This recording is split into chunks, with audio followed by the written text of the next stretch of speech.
That sort of process is high treason. It is high treason in respect of the person so involved and any other person facilitating that process. Munene wa watho Profesa Githumu Igai kuga muoroto wa kuhetithio kwa mutongoria wa NASA Raila Odinga ni mugaru na watho. We will not be intimidated.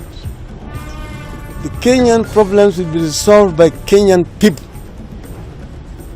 Our friends can give us advice. Give those advice in private. Mutongoria wa NASA kuria mabũrũri ma Rũraya matige kuingĩrĩra ũteti wa gũkũ bũrũri-inĩ akiuga no nginyagia hetithio kiumia gĩũkĩte.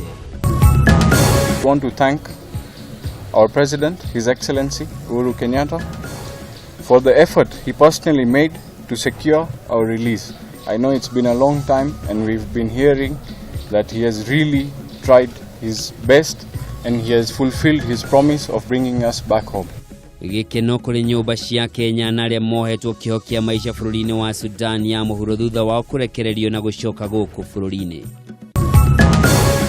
Na mũrutwo ũrĩa wekũagĩrwo gũkorwo arĩ gĩtoi kĩa Al-Shabaab gwĩtetera akiuga ndarĩ akorwo arĩ kĩmaramari.